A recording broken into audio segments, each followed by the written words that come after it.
So I saw you did a space last night with Thor Starter. How'd that go? And you want to talk a little bit about VThor? Because I don't understand that. Yeah, sure. Like what VThor is exactly yet? Sure, yeah. Just to clarify, you said Thor Starter, but I know you mean THORswap. Oh, okay. Right. For anyone listening. Yeah, so VThor is coming out really soon. Basically, it's the new staking contract for Thor, the token of THORswap. So basically, the cool thing with VThor, like the one thing that people will want to know is that VThor begins accruing from the fees that THORswap takes. So basically, by staking Thor for VThor, you are participating in the fee sharing from the THORswap platform. So for the past year, and even I guess back on VepSwap too, THORswap wasn't charging any fee outside of just the actual THORChain fees. In the last few days or so, that fee was turned on. So basically it's like a THORChain affiliate fee, and it'll be used for the THORswap aggregator as well for all the different routes and dexes that are integrated. So this fee stacks up, and then it'll be added into the contract. So it's basically distributed to all the VThor holders. So you stake Thor for VThor, and then it's just auto compounding. It's like composable ERC 4626. So your balance of VThor doesn't actually change. Just the ratio of redeemable Thor changes. So you stake your Thor to VThor, and then over time that VThor is redeemable for more Thor. So allows for a lot of future potential composability and stuff like that too. But the gist of it really is that the fees accrue back to the stakers. So pretty exciting. Just a way to kind of participate in the adoption of THORswap specifically. So VThor, if you have VThor, it's not a tradable token, right? It just says that you have staked Thor token, which is the ERC20 token of THORswap. So it actually can be. I don't think it will be immediately, just because there aren't any pools for that specifically. But it's its own token that can be used in any ways. Like in theory, you could have there could be like pools on SushiSwap, or I think in theory there could even be like a Rune VThor pool. I thought that idea was cool. I haven't seen people really talking about that yet, but I believe that's at least theoretically possible. So you could just like trade straight to VThor in the future. Since VThor will really be the asset to have, like that's really like that'll kind of become like the apex asset in a way. But you'll still kind of think in terms of redeemable Thor. But yeah, it's possible. Gotcha. Yeah. I haven't done that much research into the system, but it's cool that it gets rid of all the affiliate fees that you'd normally be charged, like doing a swap on THORswap. Oh yeah, that's another huge thing. So basically, if you hold any VThor, which basically means you've staked Thor, then yeah, you bypass the fee for your own swaps. So basically, you just have to have your Ethereum wallet connected, and it'll detect that you'll have VThor, and then you get the fee waived yourself. That's for like kind of, some undefined period of time so far, but over time that'll evolve into a tiered system. But starting out, it's just if you have VThor, you waive your own fee entirely. But yeah, so that's definitely a cool perk of it.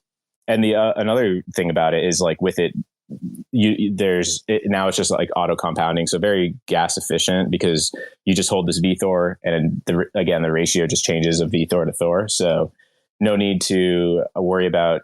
I mean, you'll have to worry about ETH gas once to migrate over there, but then after that, you just have your VThor and you're good to go. It's auto compounding, no claiming, restaking, all of that. Awesome. One other thing that we can talk about right now is this THORChain Expo that we're going to be holding in Austin on June 9th to 12th. That's when Consensus will be in Austin, and we have a venue in Austin, which is super nice. We're going to be having some panels. There's going to be some community get-togethers, meetups, but we're for sure gonna get Chad up on a stage up there. Hopefully, I'm trying to get a Gavin and Chad expo panel up there, because I think that would be the most interesting thing to listen to. But this is going to be really cool, because we have our own venue, and we're going to be able to have our own events and have a real community event out in Austin for this Consensus Expo. So that's going to be, the venue looks pretty crazy. It's like one of the best venues downtown. So it's crazy. Saigon is putting this together right now. So I've been like coordinating with him, trying to come up with the plan for this whole expo thing. He's putting this together, and he's doing a great job doing it. And I hope to see some people out in Austin in beginning of June. Looks like we're going to have a THORChain Expo either on Wednesday, June 8th or Thursday, June 9th. That sounds awesome. So just to clarify, is that like part of the Consensus event, or is it completely separate? Do you have to have like a ticket to that or whatever, or is it outside of that? No, it's going to be our own thing. Okay. Just that's awesome. Sponsored by community projects, but, sponsored by Nine Realms and THORguards. And then I think some other community projects are putting in just to help throw this thing. That's super cool. I need to try to get there. That's awesome. Yeah, we need to get you on a panel or something. We could do our show live, like in this venue. It's a really nice venue. It's called the Native Hostel, and man, it just looks so cool. There's a ballroom. There's the cool bar area. It's going to be really nice. And anyone that makes it out, there's going to be lots of public events for people. I'll need to figure out a full-size ape costume to wear, I guess. It's not like Comic-Con, you don't get dressed up. I mean, I gotta match my profile picture, but yeah, no, that sounds awesome. That should be great. Like, you should definitely try to like record all that stuff too. I'm sure Saigon's thinking about that, but that should be some awesome content. Yeah, I'll try and do that. The THORChain documentary won't come out until probably 2030 or so, but it's looking okay from this standpoint right now. So that weekend there's Consensus in Austin, and then DecentralCon, and there's also TerraDApp Expo, but it doesn't look like we'll have a speaking opportunity at TerraDApp Expo. I think that is already out of the question, but we'll definitely have presence at DecentralCon, Consensus. I know LPU, Asian who's here, he'll be at with LPU at TerraDApp Expo, I think. Awesome. Yeah, sounds really cool. Should we, does anyone want to come up and ask any questions or just chat about anything THORChain related? We're just, for anyone just hopping in, we're waiting. Chad Barraford is going to be a bit late, maybe another 20, 30 minutes or so, and then we'll get into the weekly developer updates. So we're just kind of hanging out until then. So floor is open if anyone wants to jump up. Yeah, and then later we can talk about stuff like derived assets, IBC, mainnet, the topics that everyone wants to discuss. We can hear from the man himself. Orion here. Just wanted to hop up and say hi. If anybody has any questions around derived assets or other things like that, let me know. Happy to try to field questions. I have one question for you, Orion. What went down last night with the brief ETH halt solvency checker? I was watching those updates, and you were on it like immediately, which was great. So I appreciate you for solving that super quickly. But yeah, what was going on with that? Yeah, so the TLDR there is that we have this auto halt if THORChain detects a insolvency. There was kind of a condition where the kind of solvency or like the state of the solvency wasn't consistent across a few things, and so we went in immediately, checked all the vaults, everything was fine.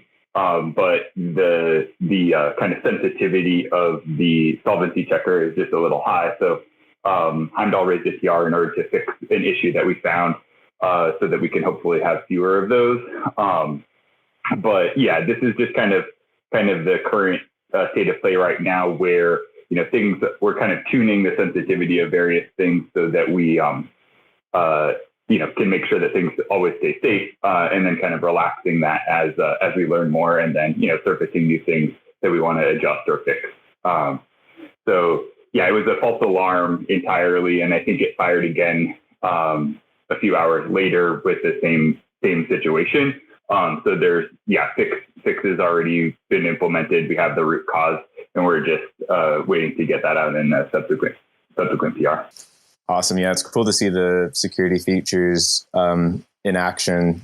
Like basically, the simplified understanding of that is it's basically checking to see if it is the amount in the vaults what it thinks is correct, and then if it's not, then it just basically triggers that immediate halt to kind of scope it out, right? But what's like an example of something that would cause a false alarm though? Like if or maybe just in this case even specifically, like if the vaults are correct, then what does cause that to trigger? Yeah. So I have kind of not a full understanding of this, but my inclination or like my impression in terms of like what happened is that there was a that nodes are just lagging each other a little bit, and so then there will be that solvency check should probably happen at consensus rather than kind of just running the way that it has been. So anyway, there's just like a little condition where there can be a discrepancy, and that's what's causing it to trigger. But at this point we are starting to have all of these different alerts. We want the network to kind of respond to protect itself automatically, but then we're starting to kind of learn and tune those over time.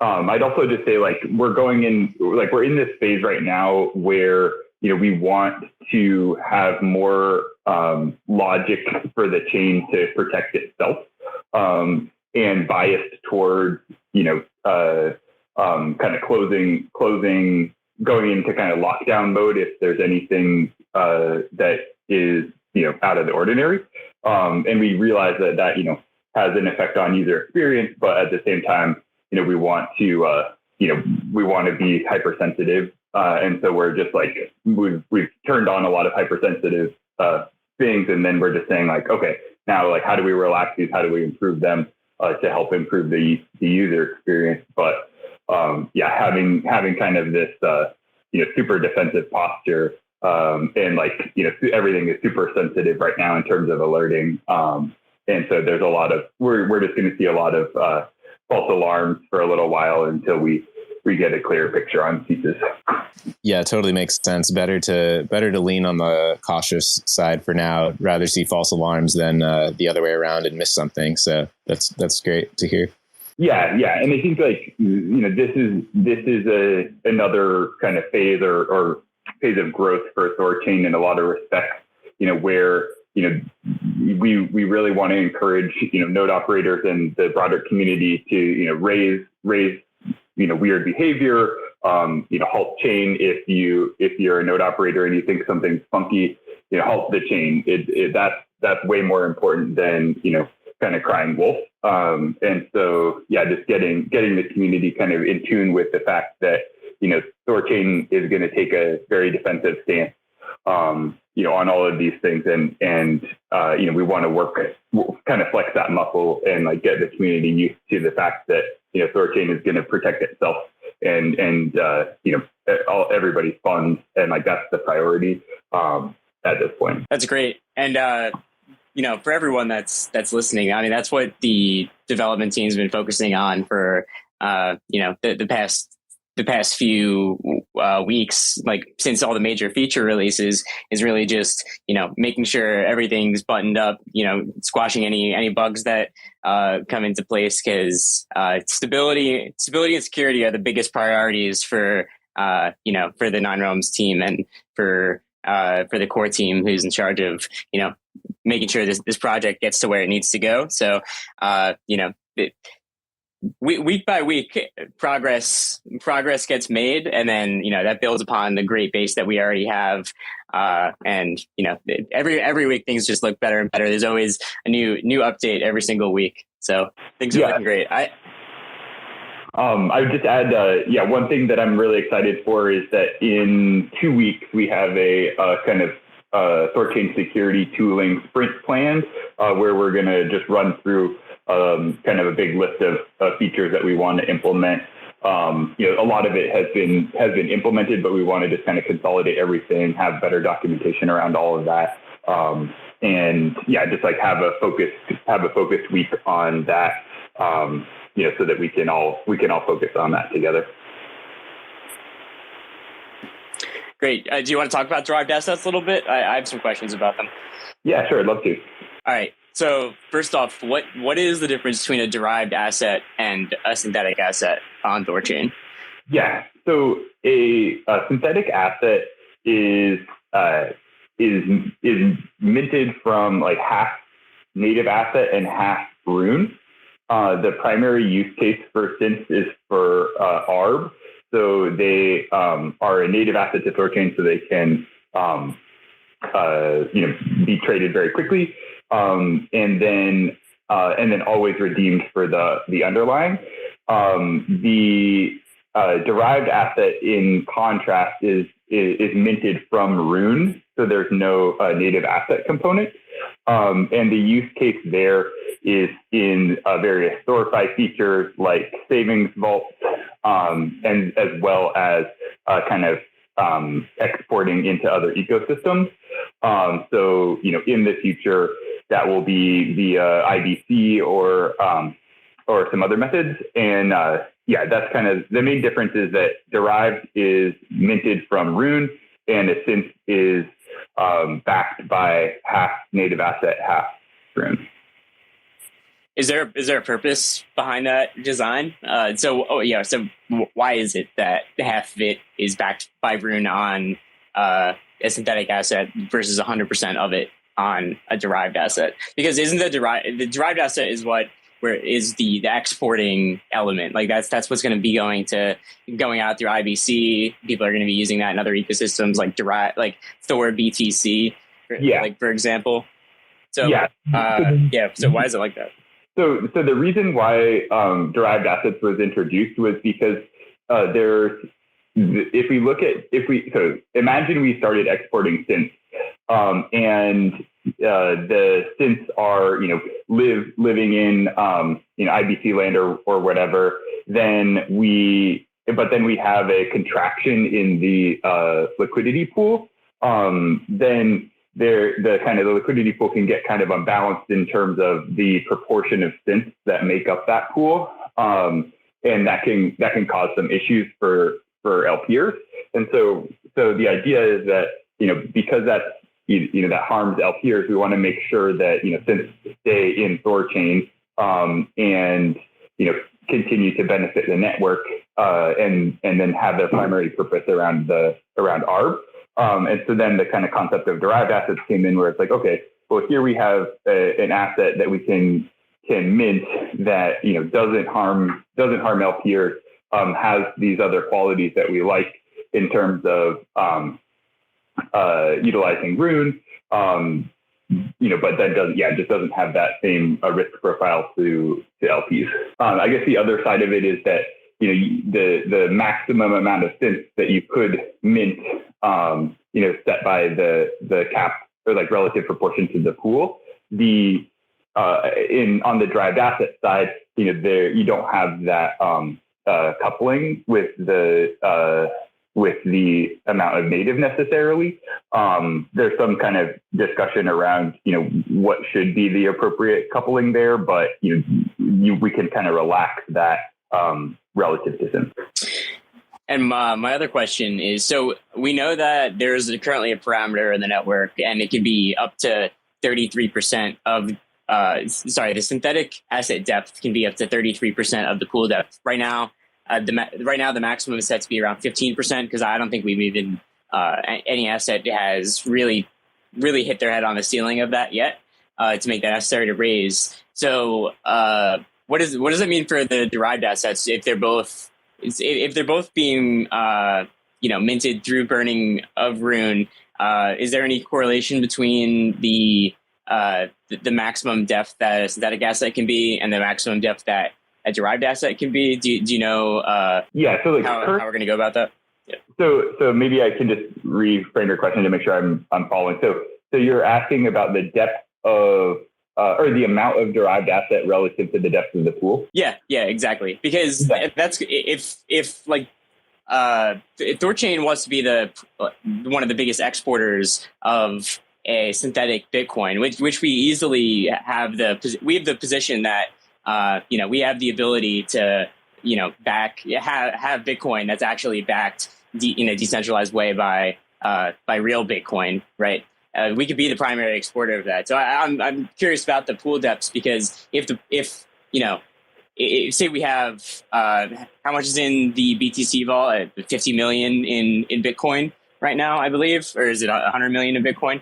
If it's only a couple of percent of that, then there's going to be no liquidity on a derived asset, even if 100% of the derived asset is in a pool in some other IBC chain. That's what I'm curious about.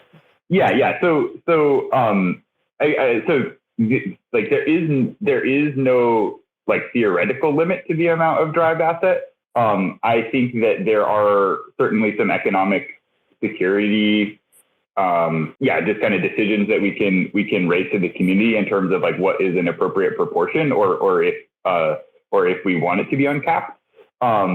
The other kind of thing to consider here is like, where are the other demand centers for derived assets, and that will be largely the savings vault for single-sided exposure. And so in that case, I could see that the derived asset, the amount of using Thor BTC as an example, the amount of Thor BTC is greater, or that's in kind of circulation, is greater than the amount of native BTC in the pool, with the caveat that 80% of it is locked in savings vault.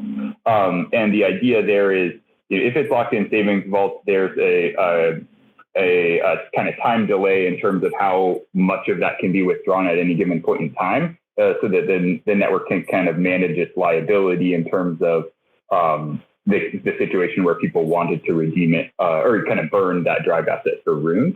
So long story short, there's a lot of moving pieces, and I think that's kind of on us as the devs to kind of raise the options so that we can kind of discuss those as a community. Sweet. I definitely am looking forward to the day when we can be, one of the biggest exporters of especially Bitcoin, because that's such a, it's such a wanted service that people want to have. There's an interesting post a couple of days ago by Chris Black. I don't know if anyone else here saw it, but it was about the WBTC multisig. Yeah. Did you see that, Orion? Yeah, I did. Yeah, the documentation for who holds the keys to this WBTC multisig, and some of these entities just don't exist anymore. Some of them are all just it's very unclear who actually holds the keys to all this this wrapped Bitcoin, or even if it's accessible. That's the thing. Nobody even knows if this WBTC multisig vault is even accessible to this day. It hasn't. I don't think anyone's been in it in a good number of years now. So we have a completely different way of doing things, which I think that we would say is much more secure and the better asset to propagate throughout the ecosystems than something like WBTC. Yeah, absolutely. I think another aspect here that's important to consider is, okay, so let's imagine that we have 3 or 4 times the amount of derived asset like Thor BTC in circulation over the depth of the pool. The expectation for users is that they should always be able to redeem their Thor BTC for 1 BTC, less fees, and that all holds, but the consideration is over what time period. So if all for X amount of Thor BTC it tries to redeem, essentially burning and then swapping to native Bitcoin all at once, that causes big shifts in the virtual pool, and a lot of flip ensues. So, and a kind of like way to kind of push against that is making sure that we have very responsive arb spots that can, kind of balance the sell pressure on Rune to buy Bitcoin at that point in time. So yeah, there's just a few things that we are like considering, in terms of like what are economically motivated actors encouraged to do based on these different scenarios. And I think it's probably definitely a like edge case where everybody would want to redeem all at once, but we want to know that that the system is robust to that, and kind of early analysis is indicating that that's the case. So still more to do, but super excited about all that. Hey, Impossible Hunter. Not sure if you had a question. So I'm not that familiar. Oh, there you go. Sorry, just coming through. I think you're good now. Yeah, go ahead. Okay. So yeah, well, I'm going to be at the consensus event in June also. So I'm excited to meet you guys there. Secondly, my main question for IBC, I'm not that familiar actually. I haven't delved deep into it, but so this derived asset scenario, THOR.BTC. So if I was on like Osmosis, hypothetically, I wanted Bitcoin, I could get THOR.BTC and then swap it back to THORChain and then convert it to real BTC. Could you kind of delve into that for me? Yeah, exactly. So, so in the future, when IBC is enabled, there would be it's likely that there would be a THORBTC pool on Osmosis, and everybody in kind of the Cosmos ecosystem can do their thing. There's that THORBTC that they can use, and then in the event that they want to convert that to native Bitcoin, then they would be able to IBC it across to THORChain, and then there would be a swap, or they would burn that for Rune and then Rune to native Bitcoin. So it's a really cool, it's going to be a super powerful tool for users to get access to the representation of the coin that they want when they want it. I'm really, really excited for that because, kind of current kind of custody around, wrapped tokens and stuff like that is lacking. So I think it's going to be really powerful. Yeah, no, it sounds actually really great. Definitely should bring in a lot of, sorry for the noise, but definitely should bring in a lot more people, to THORChain, which would be great. Also, the interesting thing to think about there is kind of merging the two concepts that Orion was talking about, where derived assets are entirely burned Rune. So in order to have a derived Bitcoin, so a Thor BTC, right, you need to burn that amount of Rune. So what is that? Maybe like 4,000 Rune today. You need to burn that 4,000 Rune to do that. So if you're, if you're a Thor BTC whale and you have all this Thor BTC, which you're farming on Osmosis or something like that, like doing something in the IBC world with it, or you just want to have a better alternative to another wrap version of Bitcoin.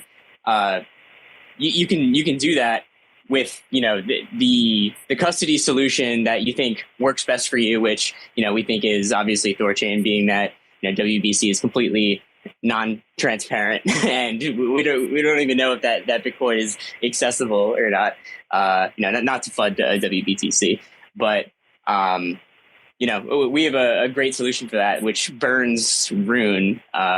Just by participating in that economy of wrapped Bitcoin alternatives. Hey, Chad. How you guys doing? Sorry I'm late. Hey, how's it going? Not too bad. No problem. Been talking derived assets mostly.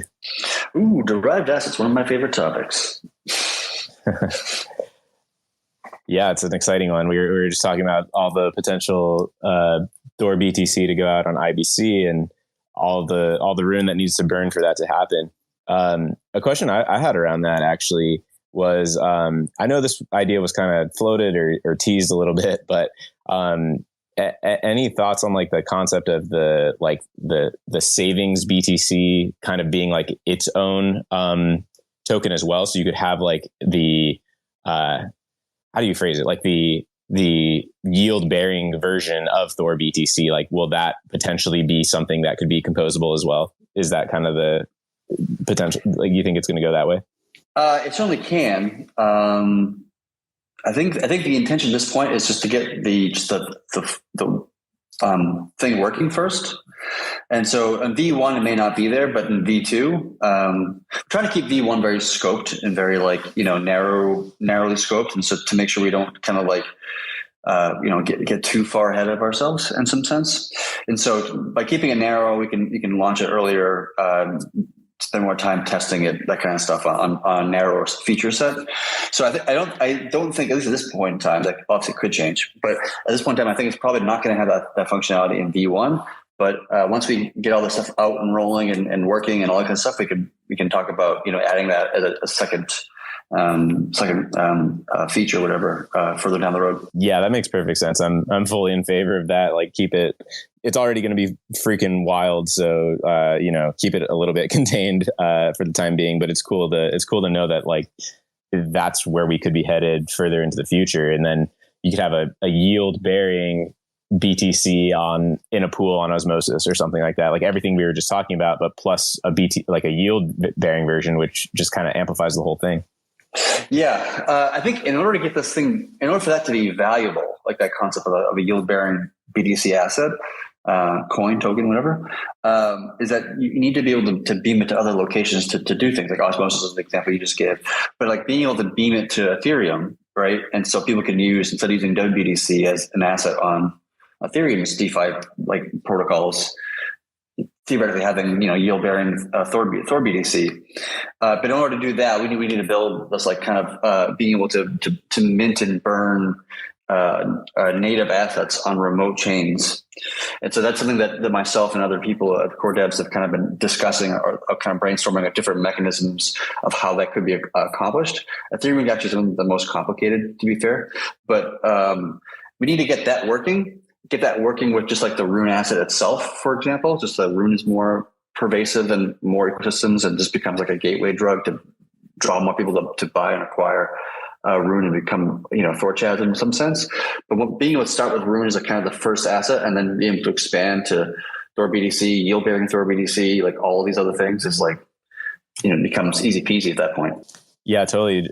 So when you're saying like minting it on the remote chain, like just to kind of clarify that, you're saying like burn native Rune, but mint like an ERC20 Thor BTC.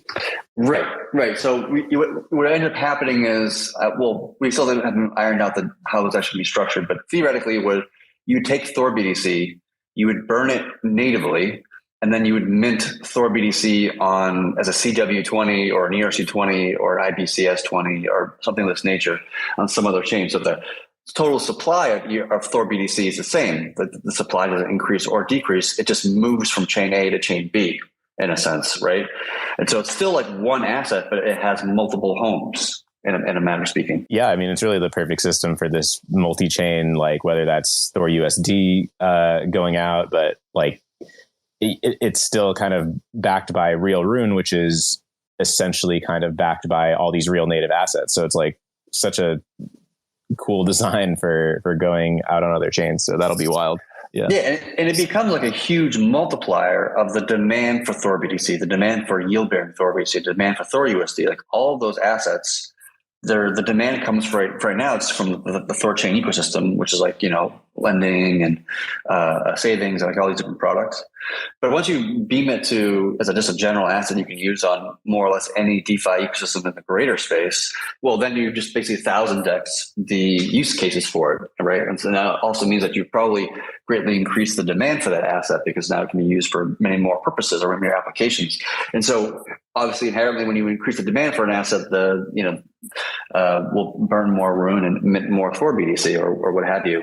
And so the natural result of that is just more Rune being burned. But the funny part about it is that like for people who are acquiring Thor BTC to like throw it into Aave or something, just make a random example, most of those people, if not the vast majority of them, probably won't even realize what they're actually doing, which is they're burning they're burning room when they do it.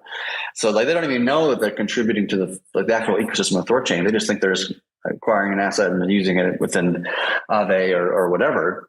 But in reality, they're just putting more pressure just to burn more and more and more Rune without them even being Rune fans of fandoms of the THORChain ecosystem necessarily.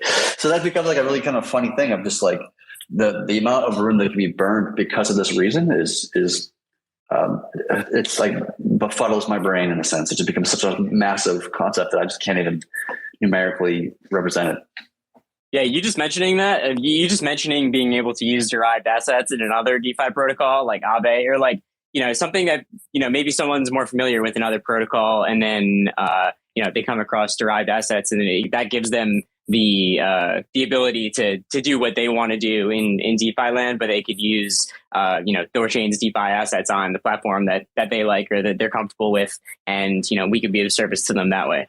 Yeah, that's exactly right, because that's something that's so unique. I've said this before, but it's a really important point, is that THORChain is not trying to like take from everybody's others ecosystems and then have them convert to being a THORChain ecosystem person.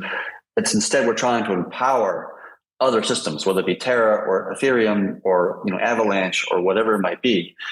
And so, yeah, people become, advocates of it just because it supports their own ecosystem. And if you're going to use a BDC asset on Ethereum, are you going to use WBDC or are you going to use THORBDC? Out of those two, which one, which you prefer to use? And I think for most people, this is my personal opinion, but for most people, they'd rather use a decentralized version of Bitcoin rather than a centralized version of Bitcoin, right?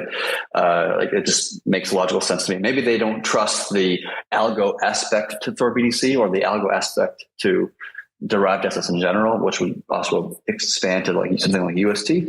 But like, people have the different opinions and they can do it how they want.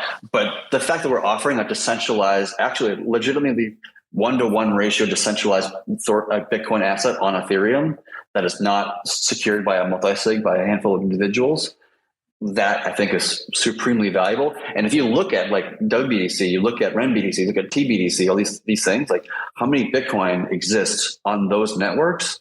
It's like, I don't even know the number. I think it's like hundreds of millions, if not billions of dollars. So I can't even, I actually look up the number. I think it's like 300,000 Bitcoin or some crazy number. I have to look it up. RenBTC has a market cap of 420 million. Nice. Yeah, 400. I mean, that's just Ren. Where's WBDC? It's something like ridiculous, isn't it?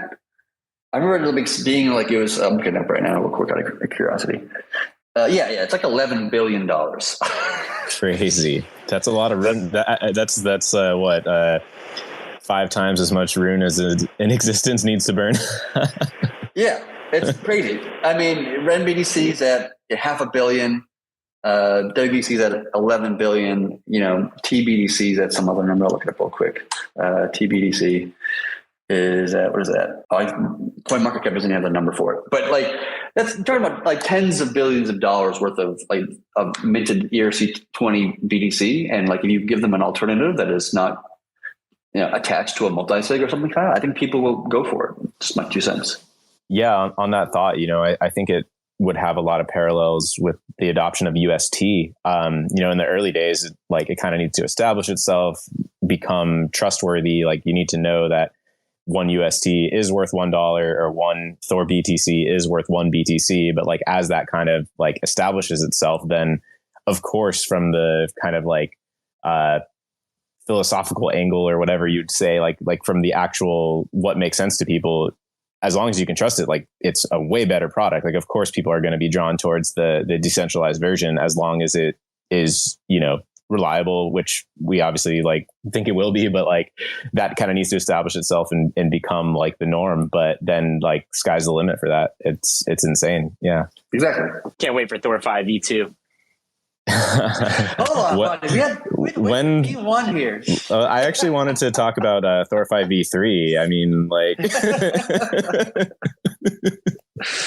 I'm excited about V1 still. I haven't gotten to V2. I mean, there's some things in V2, like for example, V2 could do that whole thing you were talking about having like an AUST version of AUST for THORBDC, right? a Thor BDC or whatever the hell it would be.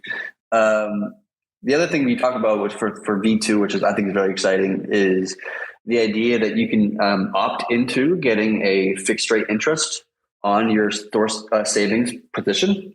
So if you put in some Thor BDC and you just, you don't care about whatever the yield actually is, you just want to make sure you get a consistent income at, 5% or 10, whatever the number. You can actually pick your own number. And as long as the rest of the market is willing to match it, it can be whatever the hell it wants to be. There's no determination on that. But that just becomes like a super important thing, because it gives you 100% guaranteed, no ifs, ands, or buts, to get, say you opted for like a 7% fixed rate on your Thor BDC, on your savings, guaranteed 7% interest. So if you put one BDC, come back a year later, you'll get your 1.07, BDC, whatever. And so like, that is like a supremely attractive thing, like, especially for people like Bitcoin whales they're not looking for like, 30, 40% APY on their, $2 billion worth of BDC. They're not looking for that. I mean, we literally have conversations with many people who are like this. They're looking for like maybe 3%, maybe 2%. Like that's where they're happy, because they don't want to take on massive risk. They want to take on just consistent income, because getting 3% yield on $1 billion is like, that's great. You don't have to worry about, trying to shoot for, 40% APY like some degens might do. So like they'll opt in for the system, and then everybody else who wants to degen, right? They provide that 2%, that 3% yield, whatever that number is, and you can do partial orders, blah, blah, blah. But like you can put in some BDC to give the guarantee that 3% yield, but then you earn the yield of their $1 billion of assets. And so you guarantee them the 3%, and then say the $1 billion makes, 7% or something like this, then you take home the difference, which is, 4% in this case, right? Or something like this. And so like you put in X and you get Y, and Y is like, can be 100% larger, for example, than what you actually put into the system before, and getting a 100% APY. And literally could be mathematically true. I might be exaggerating. You can get like 100% APY on your BDC if you're willing to take on that additional risk of like what the pool is going to yield over the course of a month or a day or a year, whatever the hell the numbers are going to be. That's like super interesting. Pairing the degens with the not so degens and letting the kind of dice roll, and the money falls where the money falls. Hey, Prime Directive, do you have a question? Yep. Can you hear me? Yep. It's more of a comment, just to kind of piggyback off of what Chad said. And I think it's pretty cool that he used Chad, I think it's cool that you used 7%, because just to put some perspective on that, for someone who wants to set it and forget it and not be, the risky degen, 7%, just to sort of accent how amazing that number is. When I was a baby, my grandfather bought me some bonds, and, they were $50 bonds. Every year I would get like a $50 or $100 one. And they would compound themselves, over the years. And I found them under my parents' bed when I was like 22 years old. And I went to the bank and I said, "Hey, I want to cash one of these in." And the lady looked at me and she said, "Are you sure? You can't get a rate like this anymore. These are really valuable." And I was like, "I don't know. Okay, just, let me just do one."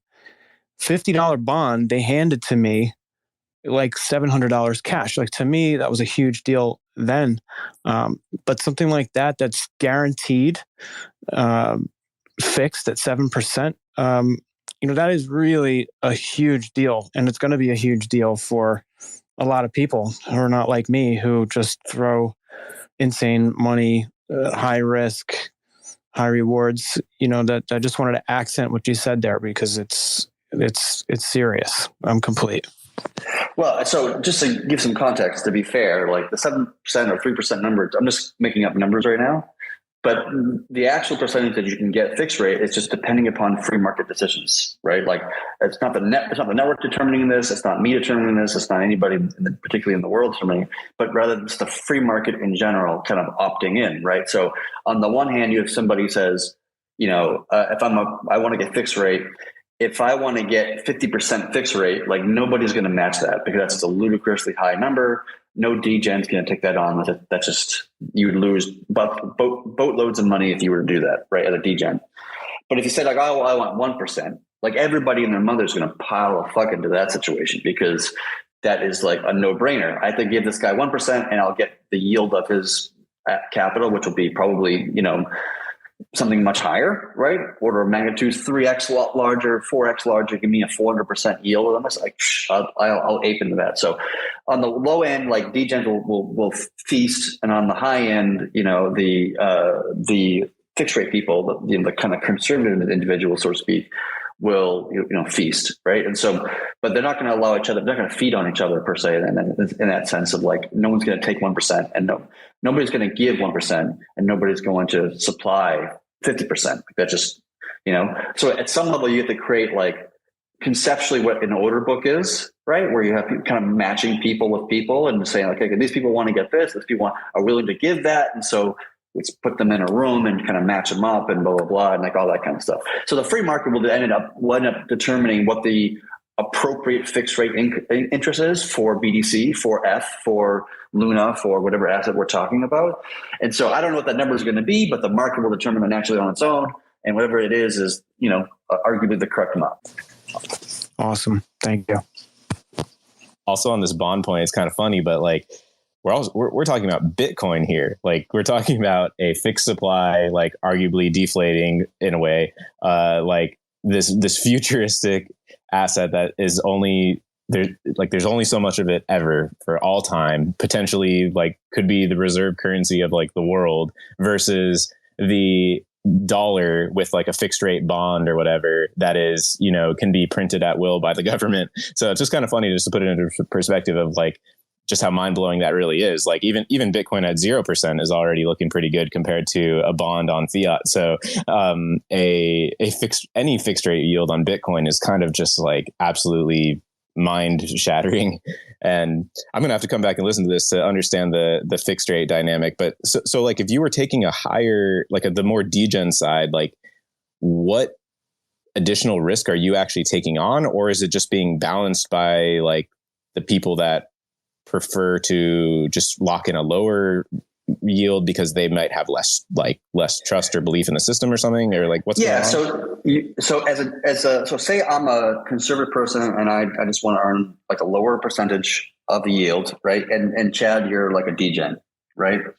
And so 100%. And so like that's just the situation. And I have one BDC. Right. And I'm like, all right, I'm going to go ahead and put my one BDC into Thor savings and get, BDC interest on my BDC, blah, blah, blah. And let's just imagine for a second that the BDC pool's at 20% yield right now. Okay.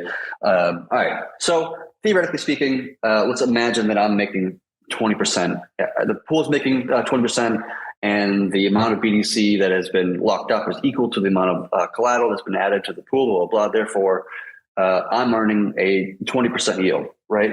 But that can change tomorrow because the yield can go down the pool or more people pile into Thor savings. And so the yield drives down for me. Even though the pool yield is the same, for me, it can drop down to 10% or some number, or because more people are kind of piling into the savings thing.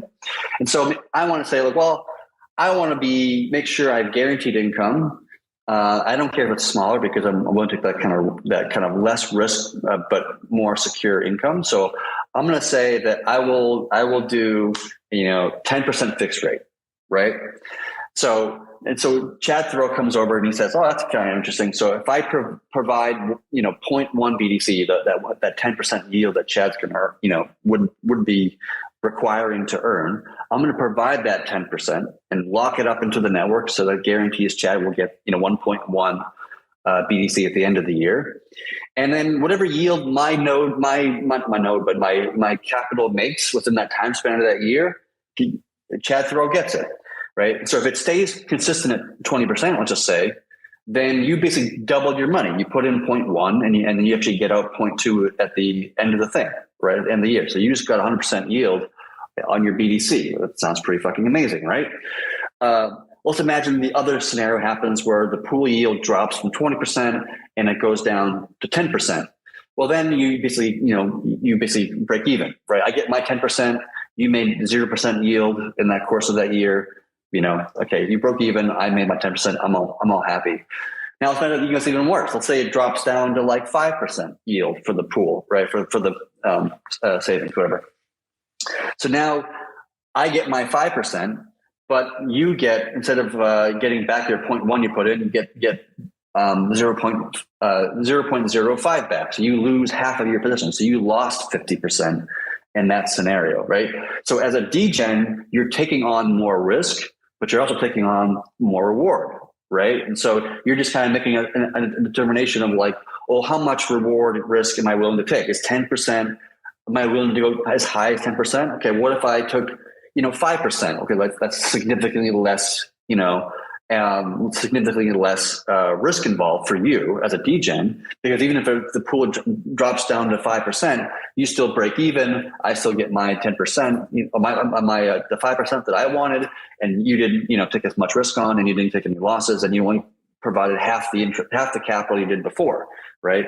So for me, it's like I can determine, I want 20% fixed rate, and like nobody would do that because it's like that becomes very just too risky for Chad THOReau being a degen.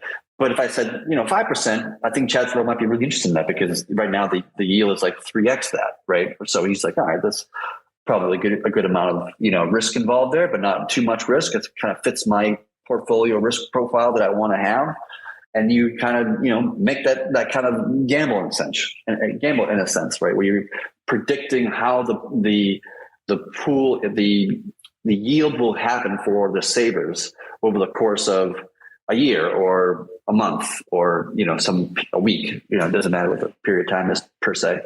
And so you're just kind of making that gamble, right? So me as a person who's being conservative and, I want to make sure I have guaranteed income, no matter what happens, I'm going to get my my fixed rate, whatever that is that I kind of set for myself as kind of what I'm willing to take. And then for you, you're just kind of setting the opposite. Like I'm willing to go as high as, 7%. And so I'm at 10%, you're at 7%. We don't match. We're not going to, meet in the middle. And so neither one of us is getting, going into this kind of fixed rate or degen scenario. But if you say, 11% and I say 10%, then it'll just match that at 10% basically at that point. So that's basically how it works from a high level perspective. And anybody who wants to match, a degen wants to come in and match, the yield of a conservative individual who wants to get fixed rate, go right, balls to the wall, go do what you want to do, right? You take on whatever risk you want to do, or don't take on any much risk you want to do. It becomes a free and open market for people to kind of behave the way they want to do it, which is why it becomes like an order book effectively. That's crazy. Mind blown once again. Once you think it can't get any crazier, it manages to get crazier. That's amazing. That's going to be wild. Yeah. I think it'd be crazy because I think most Bitcoin, whales are going to opt for like a 3% or 2% number. And I think a lot of, maybe a lot of degens are kind of into that. And so, $1 billion is a lot of money. So you don't have to have $1 billion to match it. You have to match that 10% they're looking for. That 3%, that 3% they're looking for. But you don't have to match the full year. You can just you and Familiar Cow or can both provide 50% of it or whatever. And so you can have a bunch of people kind of combine together to acquire that, that number needed in a sense, right? Kind of like partial orders within like an order book. Like you can, if your price is struck, but they're selling X, but you're buying Y, it'll do a partial order, right? So conceptually the same thing there. So it's pretty fascinating, and it just allows people to earn a higher yield on their BDC if they choose to, or get a more consistent lower yield up to the individual to choose what they want for themselves. I brought two people up here for questions. Chloe, are you there? Yes, I am. Hey, good evening or good day. Happy Friday. Very, very cool. Hey, I'm Chloe. I'm a full-time yield farmer and specializing in I'm yield farmer, so specializing in yield farming, mainly focused on the phantom ecosystem. So I am working for one organization called yieldfarming.com. And we are the biggest out there. And I know the THORChain is really aggressively on the native coins. So therefore, I would love to invite you for AMA. We, as I said, we have almost 20,000 members, and it really is fantastic. You can't imagine the growth we are having. So it would be great for the ecosystem to grow, and for our members to get to know you, to to actually acting as a bridge to have to dive deeply into the ecosystem and to find the farming opportunities. And also that I'm producing educational content for girls, for women in DeFi, because I am a woman. And when I first started, I got scammed. So I know it is extremely difficult because I've been through there. So I know it is so important to actually have somebody that you can ask question, you can go to when you are frustrated or overwhelmed, because it was extremely difficult when I started. I just couldn't find anybody to ask. I went through the hard way. It was difficult. So I encourage all the girls, if you have questions, please feel free. I want to bring more women into DeFi, especially in Web3, farming, investing. We need more women, same as we need more men. We need more people coming in. This is gonna be a win-win for everybody. So open invitation. And for who should I contact? Charlie or THORChain? I don't know your name. So should I? Whomever you're welcome to contact whoever. You can DM me, you can DM Chad THOReau or Familiar Cow there, who's currently running as the moderator, the host. I'm happy to do it. I'm sure Chad THOReau is happy to do it. Fabulous. DM us and invite us over, and we'll have happy to do it. Fabulous. Yeah, thank you. I'll DM you. Thank you very much. Have a fabulous Friday and the weekend. You too. Thanks, Chloe. I just sent you a DM from my regular account, Familiar Cow, and we can coordinate, and let's definitely do something. That'd be great. Oh, beautiful. Thank you so much. Yeah. KJ, what's up? Hey guys, how's it going? Good, you? Good. I missed the beginning of that discussion about THORFi, so I just wanted to clarify something, or at least get a little bit of a better understanding about how the yield works. So for I wasn't aware that the fixed return that Chad was talking about a second ago. I didn't really get. Is it fixed as in you kind of bid on what kind of yield you're looking for, and the free market will kind of decide, hey, I'm willing to match that and pay it out, sort of thing? Or does it mean it's fixed in the protocol itself? And for example, it's 100 days, it's stuck in there or something like that. Two things. One is it's the former. You say what you want, and the free market determines satisfies you if they're willing to satisfy you. But I wanted just to clarify one thing, just to make sure I say this, because I don't want to make misconstrue things, is that this idea of fixed rate income, fixed rate interest for savings is probably not going to be in V1 of THORFi. It's going to be something I'm advocating for or pushing for within the devs, something we can put into maybe V2. Just because we put into V1, it's just another layer of complexity on top of a savings thing we're already trying to build. So it's kind of trying to stay narrowly scoped on the THORFi V1 features and just kind of get the core fundamentals delivered and strong and reliable and blah, blah, blah, blah, these things. And then once we've done that, we can go ahead and start iterating on that and add X, Y, and Z, including that fixed rate stuff. So it won't be part of V1, probably most likely. But to answer your question is, whatever fixed rate increase you want to make, you can, tell the world, I want to make this. And if anybody is willing to match it, the network will match the two. Perfect. That makes sense. Just a quick follow-up on that. So just to dumb it down to a super simple level, if somebody is looking to earn yield on it, let's say down the road in V2 or whatever it may be, let's say they've got 1 BTC, they want to put it in, they want to earn 1.1 as in the example you described.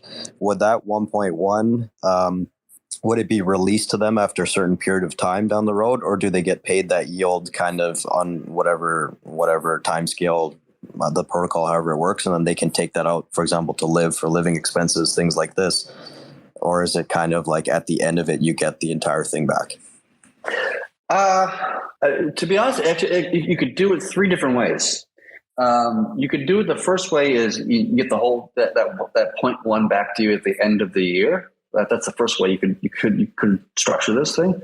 The second way to do it is you could just do it. You can just request it at any time, and you just get whatever percentage of that 0.1 relative to how far into the year we are. So you can just request that 0.1. Part of that 0.1 is the further we get into the year, as many times as you want. Of course, you just got a little piece. And the third way you can think about it, which is, I don't know why you wouldn't do this, but you theoretically could. It's just like you get the 0.1 now. You have to keep in the 1 BTC into the network so that it's kind of like earning that yield from the other guy for Chad THOReau in this hypothetical. So you can't withdraw that. That's going to be locked in the system for 1 full year or whatever. But the 0.1, you might be able to unlock that now, like today, before the year's up, like day 1. And then you can use that to, do whatever you want to do with it, because that's already going to be guaranteed to you. And you'll get back your full BTC, the principal of your kind of position at the end of the year, once that 1 BTC has been used to earn the yield for Chad THOReau, being the kind of DJ in this scenario. Okay, that makes sense. Do you foresee things like broker finance adding on top of THORChain new ways to kind of interact with it that we haven't seen before? Like, for example, I guess in my mind, I'm still thinking about the old way things are going to be. Like, people are depositing their BTC into Celsius and they get paid daily, and then they kind of can do what they want with it. I'm interested in the fact that you just said there's 3 different ways you could do it and you have flexibility. So that's awesome. But am I thinking about it the wrong way in terms of people want to, I'm just trying to think of people I've spoken with and they haven't really looked into THORChain as much as they should have. Obviously, I'm doing my best to explain it to them. But from my understanding, the average person is just looking to, if they're going to move away from some of these platforms like Celsius and Nexo and stuff, where they don't really trust keeping their crypto with a third-party custodian, they want to kind of have the similar experience, but on something in a decentralized way. So would you say that definitely what you're describing gets us to what they're looking for, or do we have to think about it in a totally new and different way? I think it's, especially if you do what Chad THOReau was asking earlier about, locking up, getting a yield-bearing BTC, for example. Like if you pull that out as a separate asset, like a BTC, just to copy the naming scheme of AUST. If you were to do that, then you're right. Like, at that point, you can do what the hell you want with it, and you can participate in broker. You can participate in, Uniswap. Like, you can do anything in the world with it, and that becomes like super flexible, super powerful, super useful for sure. I mean, having a interest-bearing BTC asset on Ethereum over like WBTC or something like this is just like. It blows my mind in a sense. It just becomes astronomically interesting. But I mean, at that point, you can do what you want. Broker can do what they want. What's the other thing? Landscape, I think, as they call it. They can do the hell they want with it. You can build your own Cosmos chain or your own DeFi protocol and do something else with it. It becomes boundless. Celsius can use it. Yeah, Celsius can use it. Like, everybody can use it. Like, it becomes a completely permissionless, censorship-resistant asset that you can use for any purposes or use cases that you can think or dream of. Which is, I don't know. If that's not bullish rune, I don't know what the fuck would be. That's a crazy notion right there. So basically, it's more epic than we could have ever imagined, as usual. I mean, for me, what do you think, Orion? Yeah. I'd say that you mentioned Landscape, and there's other teams that are working on building on top of this, but folks are just scratching the limit in terms of how these things can get composed. So KJ, when you're thinking about new just new things that people can create, like composing on top of derived assets and THORify, like it's going to be crazy. And I don't know, big smile here. I'm just like thinking about all the crazy stuff that people can do. And I think like, I just love riffing on those ideas and thinking through like what we can solve. Now that we have, now that THORChain sits at the crossroads of everything, it can go anywhere, and is like so uniquely positioned compared to a lot of other primitives. Awesome. Thanks so much. Yeah. Also, just for folks listening, open invitation to come up with cool ways to build on top of derived assets and other THORify features. If you want to riff on any of those, feel free to shoot me a DM. Happy to chat. All right. Did you talk earlier about like hyperinflation simulations we were running earlier? I haven't. Do you want to kick that off? Oh yeah, it's an interesting topic. So Orion and I have been kind of poking at some economic modeling, Python economic modeling, and just kind of basically what we're trying to do is we're trying to rebuild THORChain in Python, like the entire business, well, not so much the chain aspect, but just the business logic of how the math and economics functions and works. And so actually building an actual like class called a THORnode class and being able to, add liquidity, withdraw liquidities, do swaps, like mint some derived assets or synthetics, and then do this with it, and then go over there and get a loan, and then do this. Like you can actually create an entire working thing within a kind of economic modeling environment. And so we can do all sorts of crazy, it might be things like, what if we burned this much rune and then we did something else with it, and then we did it, like you can do all sorts of stuff. It's like somebody actually today on Discord was asking a question about a potential attack vector on THORify. And so I actually built out like his scenario, like what if this happens and this happens and this happens and this happens? And I literally built out that whole thing step by step and run it through the simulator. And I think, showed me some results, and it's very informative, very helpful. Anyways, so we've been playing with the math around the idea of hyperinflation of the rune asset. That's commonly one of the biggest complaints around, something like an algo stable or an algo coin like UST is, or other forms, or THORUSD or whatever, is the idea of the rune supply is no longer capped. You can get into some really, hairy situations where there's a rune price dives, and then everybody liquidates their derived assets, their Thor BDC and their Thor USD, and then the rune supply increases by some percentage or number, which is like a bad scenario, right? And so one thing we were kind of trying to drive about is that that the idea of how algos work has been an evolving process. It's still very new kind of concept in many respects, and it's why a lot of them are failing today, like Iron and USDN and other ones. And so I think what we realized in terms of what's different about the THORChain design than most of the other guys is that you have to pass through the derived asset virtual pool, which is a slip-based continuous liquidity pool. And so in a hypothetical scenario where everybody's just kind of running for the door, right? Like the rune price dives 50%. Okay, now we're in a shitty situation, and then some sort of FUD event, maybe something happened and everybody's freaking out, and everybody starts dumping the Thor BDC into, BDC, and their Thor USD into UST, and their Thor F into F, like layer 1F. So what would happen in that scenario, right? How much would the rune quantity inflate, right? And so after running some various scenarios and situations, which is a lot of different attributes you can kind of tweak and change.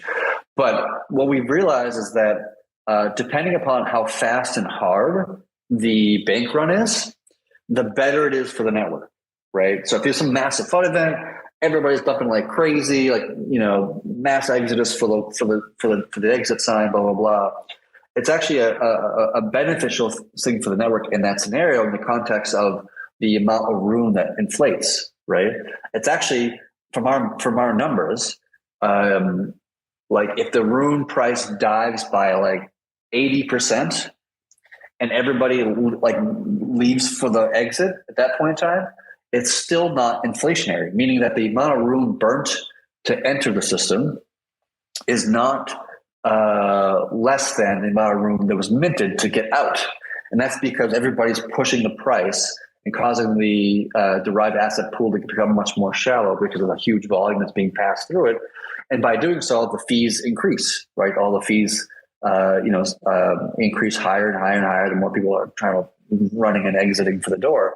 And so all that fees that are being collected goes into the LPs, it goes to the savers, it goes to the USD vault, like all those things. And so like fundamentally what's happening, and it's really fascinating to kind of see the math kind of play out in the simulation, but you are taking money via fees to the people who are like fudding and the kind of the weak hands that are dumping the Thor BTC and Thor USD and whatever, and you're giving the value of those fees being taken out, and you're giving it to the diamond hands, the people who are LPing, the people who are in savers, the people who are in like the USD vault, like all these things.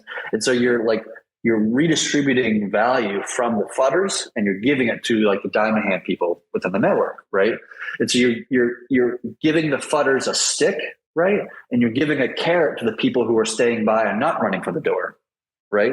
And so because of that, there's not a hyperinflation scenario. Even when Rune's price dives by a huge margin, again, it depends on how fast. If it's like everybody dumps to the market within an hour or so or something like this, then it wouldn't hyperinflate the Rune token, right? If it happens over a longer period of time, over like a few days, and that's a different scenario, right? That does become hyperinflation. That does increase the supply of Rune. If it's like instead of a bank run, it's a bank crawl, right? But bank runs do not. And so like that was like, unless the Rune price goes down by 99%, then it becomes inflationary. That's obviously a ludicrous scenario. But yeah, so everybody's being punished for leaving, in a sense. They're paying higher in fees, and people who are staying by are just making massive profits. Like in our simulations, we saw anything from like 200% APY within the context of that time period of that bank run. We even see something in extreme scenarios of like 50,000% APY.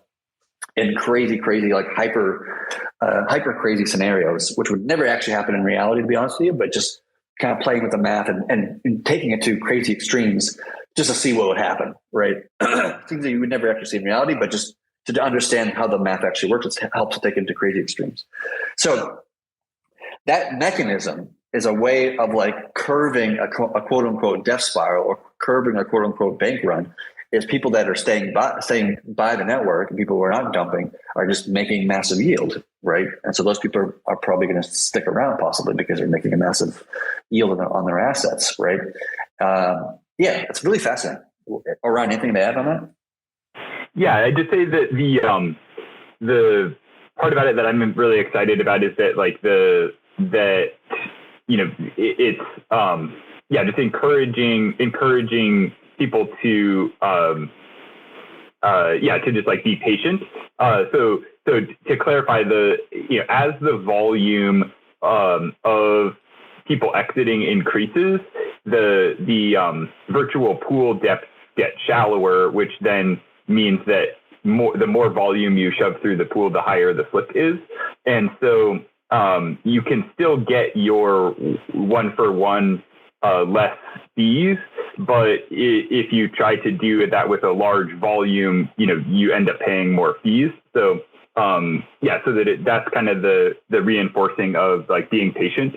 And then just to reiterate Chad's point, the folks that stay in savings vaults or in pools effectively get a huge amount of yield in those acute periods of high volume. And so then there's some kind of back pressure on all of this is in demand for people that want to participate in the savings vault in particular, which is then burning Rune in order to mint a derived asset to then deposit in those savings vaults. So I don't know. It blows my mind. There are some other areas that we want to explore, but like it's very promising that we've are able to demonstrate through the entire chain of logic that in these acute situations where everybody is running for the exits at the same time, that Rune is robust, or THORChain is robust to that. Just another shout out to the community. If you guys have other scenarios let us know. We want to put together better documentation and around the simulation so that, we can answer these questions once, rather than having to, address them each time they come up. Yeah. And one thing to add to that is like, if you looked at like Iron, for example, which is a kind of a famous example of algo stablecoin kind of failing, part of the reason why it kind of death spiraled to zero is because the token itself, the non-stable token, was just a governance token of a dying framework, or dying like protocol. And so like, what is the buy pressure? Where does the buy pressure come from to kind of like give it a floor so that it doesn't go all the way down to zero? And in Iron's case, like a governance token is pretty much, most governance tokens are kind of like useless and nobody really cares except for maybe like Curve. And so like nobody's going to buy it because it's like, who wants to buy a governance token when the whole thing is like collapsing or whatever, or there's some massive bank run happening. And so like in THORChain's case, what's really fascinating is like, well, who wants to buy Room when the Room price is tanking? Well, anybody wants to make massive yield does, because by buying Room and then, jumping into the pools or jumping into savings or like one of these things, you're like, while this whole massive exit's happening, it's generating massive yield for everybody else. So it creates a buy demand, right? To acquire Room and to provide it in pools or what have you, during an event where people are running away. Right. And so you kind of create this like kind of counter force, against the force that's, you have the Flutter's force, and then you have this counter force of like maybe the degens coming in, like just want to earn that massive yield, and and it collect massive dollars on that sense.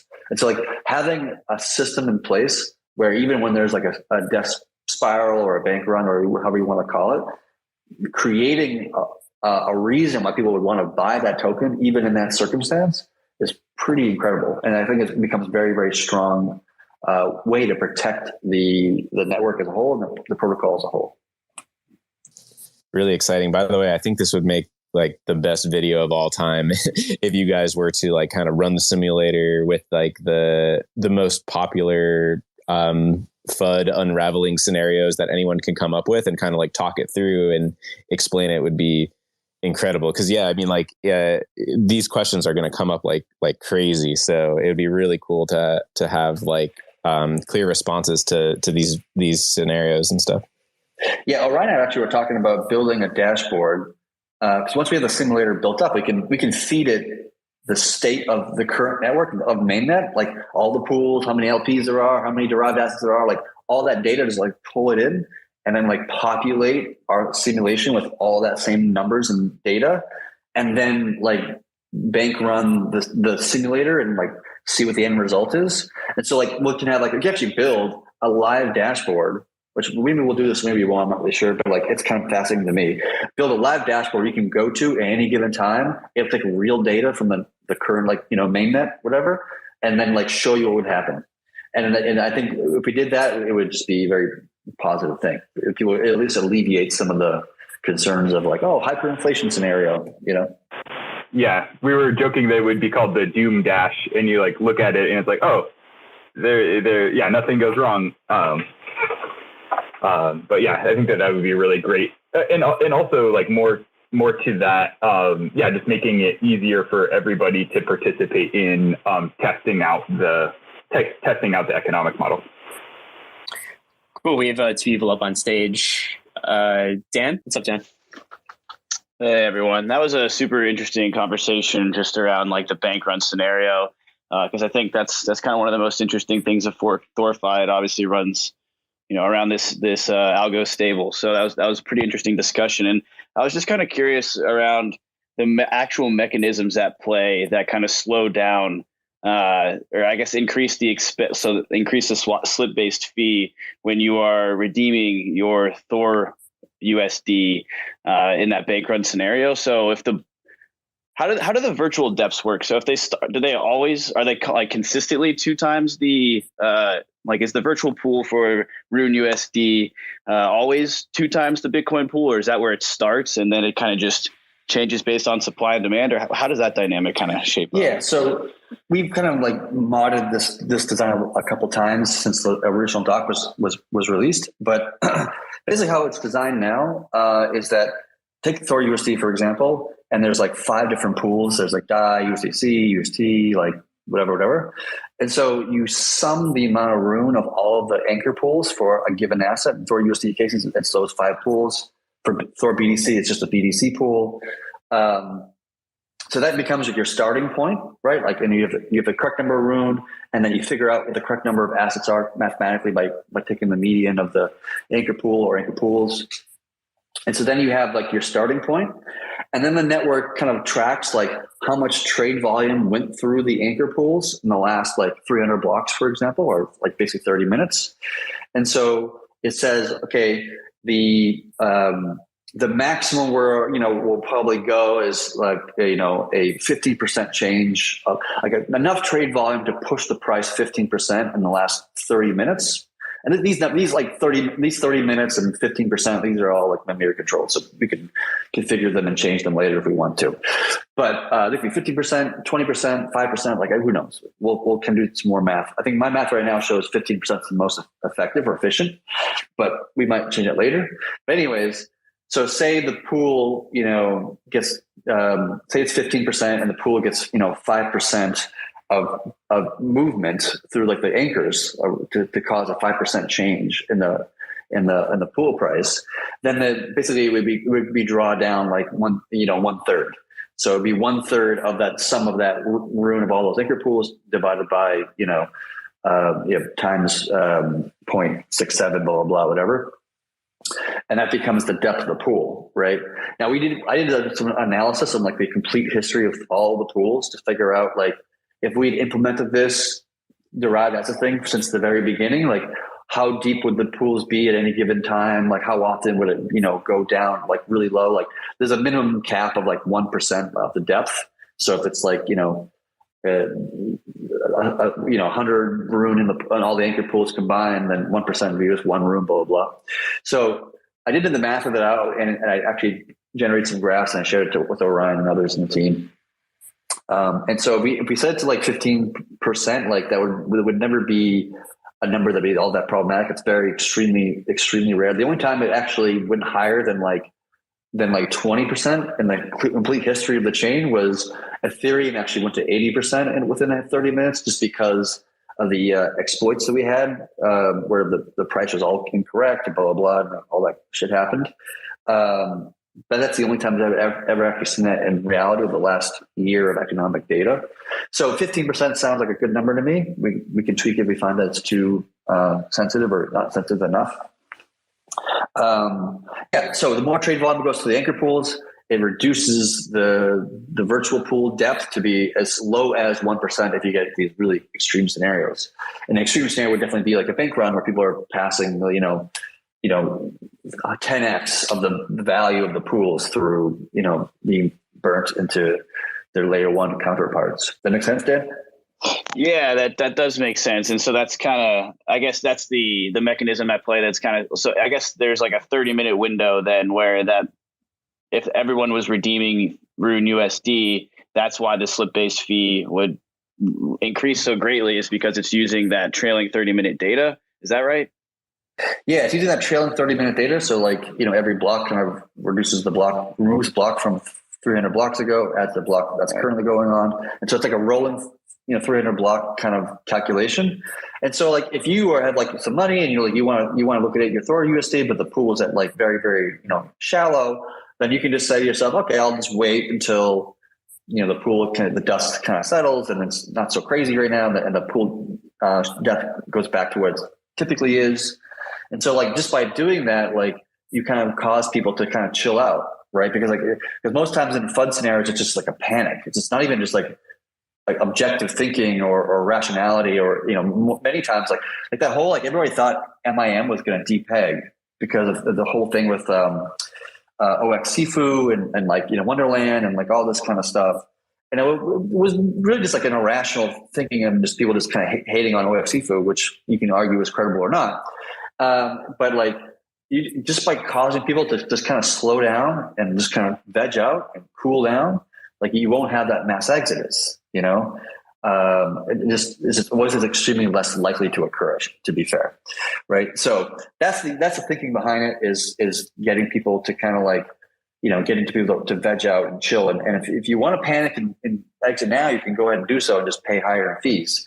Everybody has a choice. If they want to leave now, they can. Nobody's being like, your funds are not being withheld from you in a sense.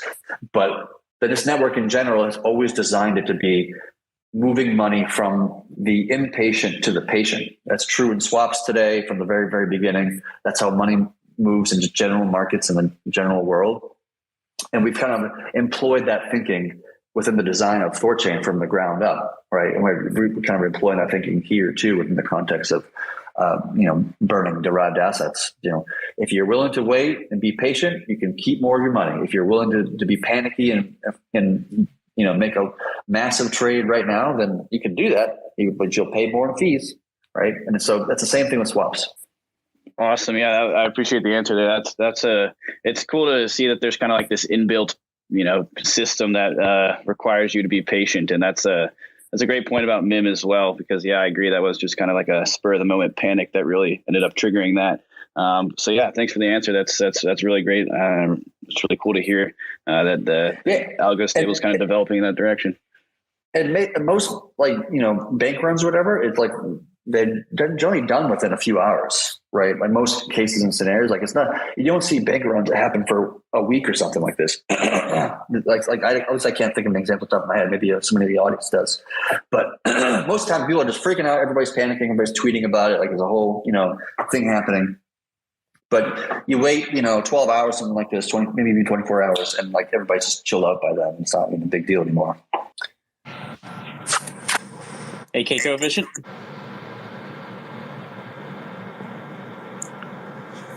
What's up, man?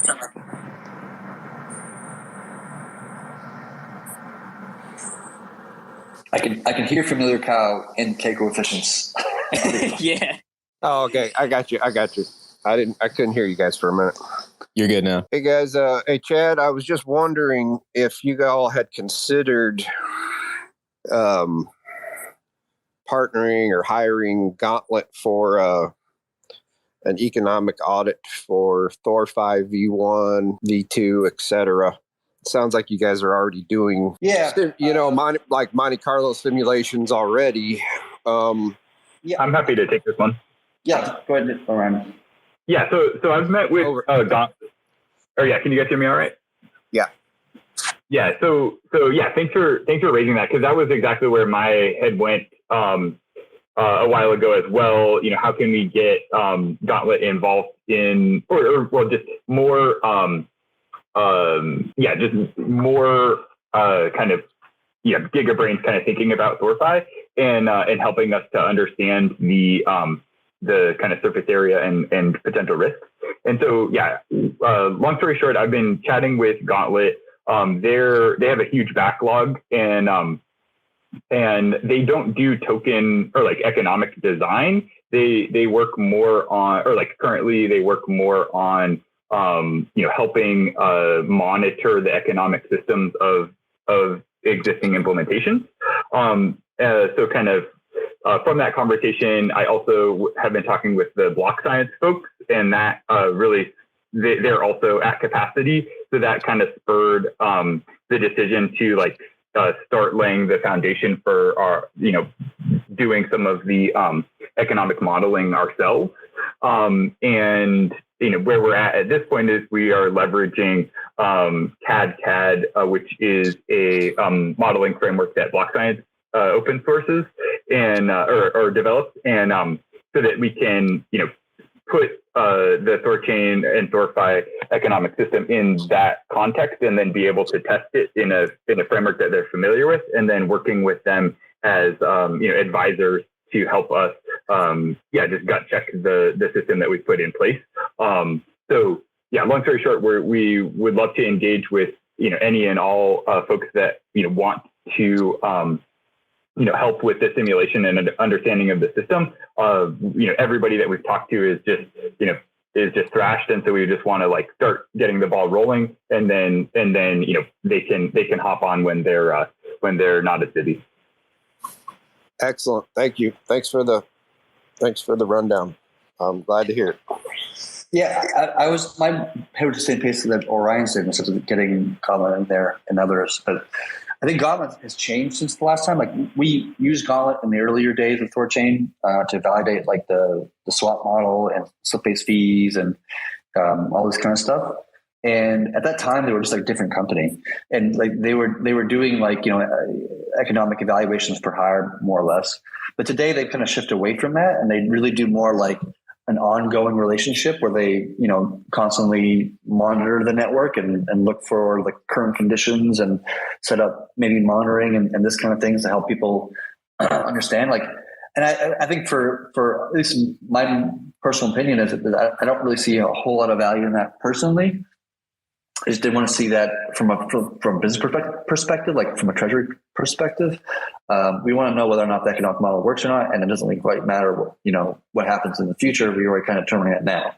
But it made sense for them as a business to do that because it's just much more business friendly to have an ongoing relationship rather than just like a one and done kind of thing. So I would love to see them get involved for sure because they're really smart people over there for sure. And I think if Orion and I and others build out this kind of Python code base that kind of literally builds a working Thor node in Python that you can just like run through all sorts of swaps and adds and loans and whatever, then we can kind of give this tool to not only to Gauntlet or to block science, but just the general community can hack on it. And there are a lot of people in our audience, in our community that they do this themselves already. So empowering them with giving them like a really powerful tool. And while the Thor node code is already written for them, they don't have to worry about the math of it all. They can just worry about like the inputs and see what happens on the other side and throw whatever they want to throw at it. That becomes a really powerful tool for the community, for us as core devs, but also the community as a whole to utilize and just to validate situation A, scenario B, whatever people want to do, just to make sure that we've thought of everything we can thought of. Because maybe I've missed something, right? It's perfectly fine. That's why we wanted to put it out as a proposal to the community to get people thinking about it, get more people's eyes and minds thinking on it, just to make sure that myself and other individuals in the core team like haven't really missed some aspect or feature. And if we did, then great. Let us know, and we'll make an adjustment to account for that and carry on. Yeah, I think that'd be very powerful, and it'll help cut down on all the chatter in the dev Discord in the long run. It'll save you a lot of time. Yeah. I mean, even this morning is a perfect example of one of the guys from the community, a guy named Red Alligator, posted into the Discord, like, oh, what if like you can manipulate loan debt prices, blah, blah, blah, by massive single-sided ads, ASIN ads, and then taking on a loan to manipulate prices, blah, blah, blah, all this kind of stuff. And he like gave out like, oh, here's step 1, step 2, step 3, step 4. What would happen then? And I literally just like took those numbers and those events that he had written in his thing. I coded it up like those inputs into this code that we have, this Thor node code on Python, and then executed it. And then like, look at the result. And it turned out that he was right. There actually is an economic attack vector into lending that, you could do if the pool is sufficiently shallow and you have enough, mega whale to be able to do this kind of price manipulation, then yeah, it would be profitable scenario. In which case, now we're going to, and I've already thought of an idea, but like a way of actually like addressing that scenario so that you can't do that, right? Even if you have $1 billion, whatever, that you won't be able to execute that kind of attack. So thanks to him pointing out that scenario and us being able to use a simulator to confirm it or deny it, either way, we can now know what that is. We can make some sort of change to the Thor node code that we believe will fix the vector, and then run the simulation again with the new code that changes, and then see what the result is. And if the result is not profitable, then we've fixed the problem. Like this is how economics should be designed. It's how people should be doing it in other projects. Yeah, 100%. I mean, like what Chad just described is like my dream come true with all of this, right? Because it shouldn't be on the like, oh, trust me, bro, this will work. Like we need to, have everything battle tested, and then also make it so reduce all of the friction in order to test everything. Yeah, I'm having flashbacks of BEP swap days. Early on, I was trying to manipulate the shallow pools for financial gain, of course, but it was fun. It was a lot of fun, you know. Most of the time, I was. He's a black hat, everybody. He's a black hat. This guy's a black hat. Yeah. I mean, like that brings up a good point about shallow pools. Like, there's definitely an attack vector there, you know. So go ahead. I was just going to say, so that folks are all on the same page with this. The derived assets are just gas assets, so like BTC, ETH, Luna, not random ERC20s at this point, because of the pool of depth consideration. That could get changed in the future, but just wanted to point out that that's kind of the current implementation is just leveraging gas assets because the pools are deep. Yep. Awesome. Have you guys talked about privacy change yet? And that whole debate? Not yet. I don't think so. All right. I'm done. Thanks, guys. Yeah, we could probably talk about privacy chains another time. It's not the immediate concern, I don't think so. Another time, it will be a good time for that debate. We can have a full featured space. Yeah, one day we'll do one for like Haven once Haven's further developed and tested and all this kind of stuff. Like we get closer to the launch of Haven, we can do like a special space on just Haven. Yeah, I think that's a good idea. And I guess the last thing before we wrap up here, anything you want to say about mainnet? Yeah, mainnet is getting closer and closer, obviously. I feel like, so I've said before that some of the team is, wants to go sooner and some of the team wants to go later. And there's kind of debates and arguments within the core devs and Nine Realms and all this kind of stuff. It seems like everybody is now on the same page, when they want this to happen. And that is, could be measured in weeks, not months. When that actually happens at this point, there's no more changes that need to happen to the network itself to be mainnet. Like in many respects, it is mainnet now in some way or form. But I think we wanted to wait for some really positive news that's coming out and kind of have mainnet and that positive news come out at the same time, just kind of like celebrate each other in a matter of speaking. So I think we're just waiting for that to happen, and I'm told is in 2 to 3 weeks away. I don't know if that's actually true or not. We'll see. It's not on me to, that's doing that work, blah, blah, but somebody else is. And so I'm told it's like 2 or 3 weeks away. And when that happens, I think we'll probably just announce that big news with mainnet being mainnet and like just bombard the community with good vibes. Yeah. I'd also just add, we're all as excited about this as the community, and we really want this to move to mainnet, but like Chad's saying, we just want other things to line up all together and really celebrate the moment. Yeah, that's going to be a big event, and we need to make sure that we're prepared to we need to make sure that they have spaces that are big enough for how big this party is going to be. Yeah, let's order that champagne now. Yeah, we should just be live all day when mainnet's going live. It'll be fun. Yeah, it's gonna be awesome, guys. I mean, if you remember, like months ago, we were talking about mainnet. We wanted to see like Doge, we wanted to see Terra launch, we wanted to see the caps removed, we wanted to see, Thor names and like blah blah blah. Like, and like almost all those things have been delivered. The original list we had. Like the team is shipping, where the team's actually delivering what we say we're going to deliver. Maybe a week or two late or something like this, but you never know in dev work, some things just get in the way. But I mean, we've really kind of done a lot of work as a community and as a protocol, and you can see that in the updates we're seeing on the network.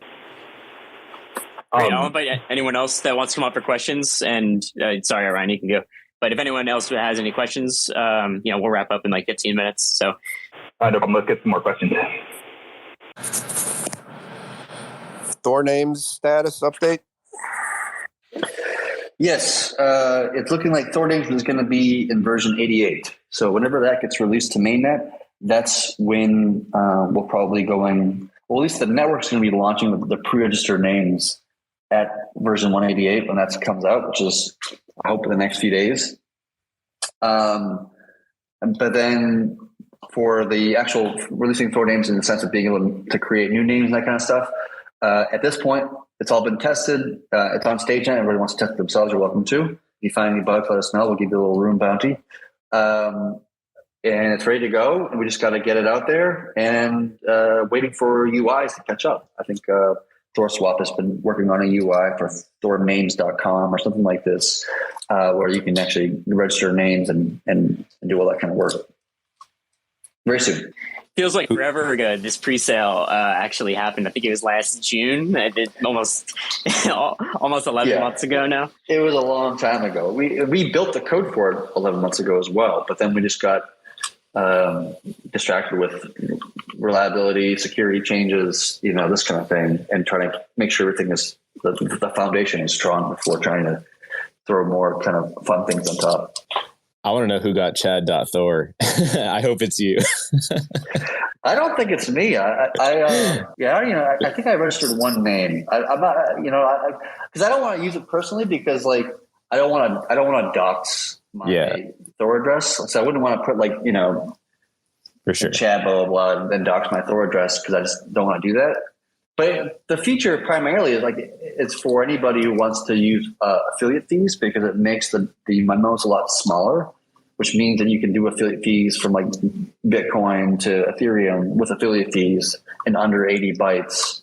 And so that's really the reason that was kind of created. And then if people want to create fun vanity names themselves, they can too. Why not? I'm curious to see who gets it too. It was taken. I remember, 11 months ago or whatever. I think that was the first one I typed in, and it was not available. So, and by the way, if anybody tells you, send Chad asking for donations, send Rune donations to Chad.Thor or whatever, please don't do that. I am never going to ask for donations or for money from any of you people. So, if anybody tries to create a fake Thor name that represents me or Orion or anybody else on the team, whatever, that's claiming to send funds to us or whatever, that's never going to be a real thing. Never do that. Just FYI. Hey, brought up the Alchemist. What's up, man? Hi. Hi. So are we going to have one more chain added before mainnet, or is that part of the big surprise on mainnet? No, it's not a new chain, something else. The next chain being added is probably going to be Gaia. That's what it's looking at right now, or the Adam coin. Also, work is being done on the Avalanche side as well. And so we've been talking to the Avalanche people and their teams to kind of get on the same page of everything. But they will probably happen. I actually don't know, man. We could just see, I don't know if Orion, but I think we could see Gaia on StageNet within a week, I think. That was the latest update from Pluto. He said very soon to StageNet, and then obviously he's got to bake in StageNet for a while. All right. It looks like the Dash people are also Dash is from the chatter in the Dash channel on Discord. It looks like it's pretty close as well. Yeah, I haven't looked at the Dash one at all. There's a lot of work to be done. When you do chain integration, the chain integration itself is just one part. You got to do the smoke test to make sure it all works and is all tested right on every PR and every chain to make sure we don't accidentally break any particular chain. We got to do Exchange.js. We got to do some documentation stuff. There's a bunch of work involved with it. I don't know where the Dash community is, how much of that they've done or haven't done, but it might be getting close. I haven't been keeping up with it, to be honest. The latest I know on the Dash side is that Eridonis is working closely with them to make sure that everything's ready to rock and roll there. I'm not sure on the timeline in terms of getting it on StageNet, but things are close. Just making sure that everything has been reviewed in a way that we're ready to rock and roll to get it onto StageNet. All right. Yeah, thanks, I think guys. one of the things we have to change as a community is the process of which we list a new chain or integrate a new chain, and the sense that we want to make sure that everything's audited, everything's secure. We bake it on StateNet for a longer period of time just to make sure there's nothing wonky or bad about it, and that kind of stuff. So, we want to be more diligent about our procedures and processes. I'm okay with getting it on StageNet without audits and that kind of stuff, because it's just StageNet and there's not much money at risk at all.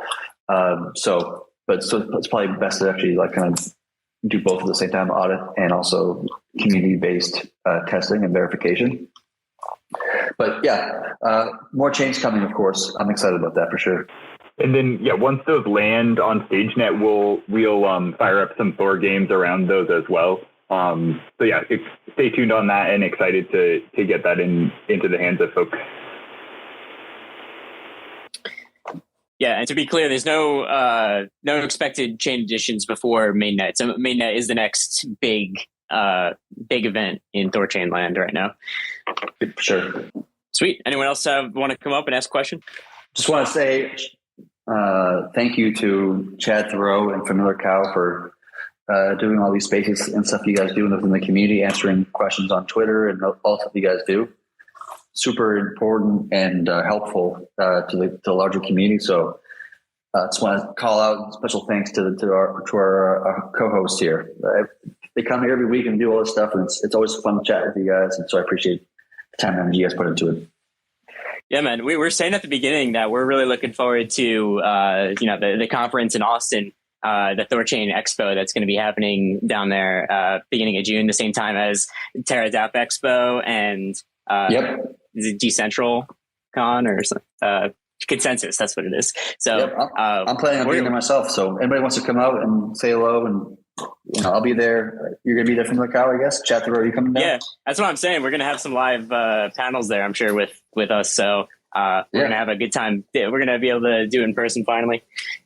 I'll try to make it out. Yeah, not official yet, but we'll see. It sounds like it's going to be awesome. And also just, thanks for what you were saying. Like just Thor Chad through and through. So this is always a fun highlight of the week. I find myself just more bullish after every single one. So, I could do this every day. I always appreciate your time and generosity speaking to the community. I mean, that we really have you to thank for that. Cause we wouldn't be up here if we hadn't heard you explain all this stuff first. So yeah. Well, I love doing this stuff, man. I feel so strongly passionate about what it is that we're doing as a project and as a community. And so, I'm not shy about it. I'm very proud about it. I'm very, and I want everybody else to kind of hear about it. And I don't mind dropping some alphas here and there just to get people to understand how mega important it is, this work is, and how it can reshape the entire industry. Absolutely. Yeah. I think that just on a personal level, that's what really excites me listening to you is you have a great way of really framing the importance of this stuff, in the broader context, not just being purely in the weeds. And I think that really resonates with people because it definitely does with me. Yeah. Thanks, man. KJ, did you have another question? Yeah, I've got a bit of a crazy thesis. I want to see what you guys think about it. Maybe you've probably already thought about this or talked about it, but I think it's super interesting that we're probably all pretty bullish on the Luna Terra ecosystem, and we'd love to see it integrated into THORChain. I think we know that there's been a history of maybe algorithmic stablecoins not working so much, or at least, maybe not as they haven't really got as proliferated as much as they should have until the Luna Terra ecosystem. And we know that there's a lot of VCs backing it to kind of bootstrap the system and keep the ecosystem working until it becomes self-fulfilling. And that's kind of what's happened. I mean, it's unclear how it's going to play out, but obviously I'm super excited about the fact that there's a decentralized stablecoin with an interesting minting burning mechanism. And I've come to the conclusion that I think I have a theory that I'm not exactly sure if Luna Terra ecosystem is going to be the end all be all. I think that I believe it might be the last one that fails until the THORChain, the Thor USD one. And the reason being is we know that Luna Terra ecosystem and UST and all that, it's working really well, and it's the best we've probably ever seen. But if I think I'll say it another way, Do Kwon, we know that now that it's finally been bootstrapped, and we know things like Anchor Protocol are getting, the 19.5% yield, and that's kind of being funded by VCs is the rumor behind the scenes. we know that Do Kwon added BTC to the reserves to kind of give the network a little bit more credibility now that it's running and it's self-fulfilling. They want to kind of say, hey, look, we're also backed by Bitcoin, so they can show that, hey, look, there's more to it than just the free market deciding that this thing works. We've also got this backing. But the reason I think that they had to do that is because they know there's a missing element to the ecosystem where they have to actually have a backing of something else to kind of give the credibility and kind of give the people confidence in the system that they need so that it keeps running. But I believe that that's kind of a flaw in the system, in the way that they know they had to do that in order to give people the confidence that it's going to be around long term. But the reason why I think that maybe I want it to work, and we're all super bullish on it, but I'm starting to think that maybe the Thor USD one is going to be the ultimate example of what needed to happen in the first place. And the Terra UST, Terra Luna ecosystem was the final step to finally getting to what THORChain has to offer, which is a free market-based liquidity-backed protocol. So if you think that the people pulling the strings at the Terra Foundation, they have to actually add these balances, the reserve balances, into the protocol, and there's some people pulling the strings. And when you look at the THORChain ecosystem and the THORFi and stuff, you're actually going to have people voluntarily putting all these different assets in the protocol natively. So there's not really somebody pulling the strings to say, go buy Bitcoin, go buy Avalanche, go buy whatever. It's the whole market itself adding the LTC, BTC, BCH, Luna, etc. So I think that's going to be like the ultimate ecosystem that keeps it all together and keeps it self-fulfilling and running with free market principles and game theory, kind of keeping it all together. And then the Thor USD token, it's going to be backed by the market itself and not somebody saying, hey, we got to implement this because it's a flaw to keep this thing running. I don't know. What do you guys think about that? I don't know if I explained myself. It's quite complicated, but I'm kind of working through these ideas. Well, in UST's case, the fact that they back it with, however many $1 billion of Bitcoin it is today, I don't even know what the latest number is, but effectively what they're really doing in that scenario is two things. One is they're saying, we're going to curve hyperinflation of the Luna token just by, people exiting UST directly into Bitcoin, right? Rather than anyways, that's the first thing they're doing. And the second thing is, I think they do it like at 98 cents on the dollar, something like this. And the second thing they're doing is they're just trying to give people warm and fuzzy feelings, right? Like all of this stuff is faith-based, right? Bitcoin's faith-based, Rune's faith-based. Like every asset in the world it's all faith-based, in the sense that what gives it its value is just kind of a faith in the sense of the community. And the act of kind of backing it by Bitcoin, which is the most kind of trusted asset in the cryptocurrency space, you're just basically giving people more faith in the UST token, and then therefore should cause more demand for the UST token, which is it's a smart thing to do in a sense. But I think in our case, first of all, I don't have $6 billion. Nothing even remotely even close to that. But I think what we're trying to do is use economics as the backing of the system rather than some asset like Bitcoin, using math as my tool rather than big deep pockets of the LFG or what have you.